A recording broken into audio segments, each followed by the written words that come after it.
জুলাই পদযাত্রার ষষ্ঠ দিনে আজ চাঁপাইনবাবগঞ্জে পথসভা ও গণসংযোগ করবে এনসিপি। এই মুহূর্তে সেখানে আছেন সাইফুর রহমান রকি। সরাসরি যাচ্ছি তার কাছে।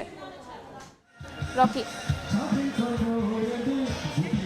দেশ গড়তে জুলাই পদযাত্রা, আজ এনসিপির নেতৃবৃন্দ আসছে চাঁপাইনবাবগঞ্জে এবং এখানে তারা তাদের নেতৃবৃন্দের উদ্দেশ্যে দিক নির্দেশনামূলক বক্তব্য দিবেন। পাশাপাশি এখানে যারা শহীদ হয়েছেন সেই শহীদ পরিবারের সদস্যদের সঙ্গেও কথা বলবেন এবং তাদের যে মনের আকুতি তারা শুনবেন, তাদের দাবি দাওয়া শুনবেন এবং পর্যায়ক্রমে সেগুলো বাস্তবায়নের লক্ষ্যে তারা কিন্তু কাজ করবেন। এমনটি আসলে আমরা কিন্তু এনসিপির যারা শীর্ষ নেতৃবৃন্দ আছে তাদের কাছ থেকে জানতে পেরেছি।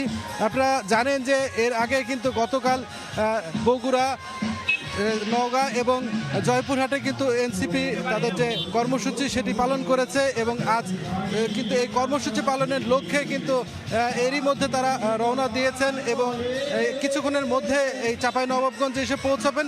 তার দলীয় নেতাকর্মীরা কিন্তু এরই মাঝে তাদের জন্য অপেক্ষা করছেন এবং দলটির শীর্ষ নেতা, দলটির আহ্বায়ক নাহিদ ইসলামের বক্তব্য শোনার জন্য তারা আসলে অপেক্ষা করছেন। তারা কেন্দ্রীয় সদস্য সচিব আক্তার হোসেনের বক্তব্য শোনার জন্য অধীর আগ্রহে অপেক্ষা করছেন এবং তারা যেটি বলছেন, বিচার সংস্কার ও দেশ পুনর্গঠনের লক্ষ্যে জনতার দুয়ারে জুলাই এই অভ্যুত্থানে তারা যারা শহীদ হয়েছেন তাদের কথাবার্তা নিয়ে জনগণের দুয়ারে দুয়ারে যাবে, 64 জেলায় যাবে এবং এই সকলের যে বার্তা সেটি কিন্তু পৌঁছে দিবে তাদের মাঝে। এমনটাই আসলে তারা কিন্তু প্রতিটা পথসভাতেই কিন্তু ঘোষণা দিচ্ছেন। ঠিক এই পথসভাতেও কিন্তু এমন ঘোষণা আসবে। তার পাশাপাশি তারা যেটি বলছেন, তারা আর কোনো পাতানো খেলায় অংশ নেবেন না। তারা নতুন আইন চাই, নতুন সংস্কার চাই, এরপরে তারা নির্বাচন চাই। এই লক্ষ্যে কিন্তু তারা অটুট রয়েছেন, এমনটাই এনসিপির শীর্ষ নেতৃবৃন্দরা কিন্তু বলেছেন। তো এই ছিল আমার কাছে চাঁপাইনবাবগঞ্জ থেকে এখন পর্যন্ত সর্বশেষ।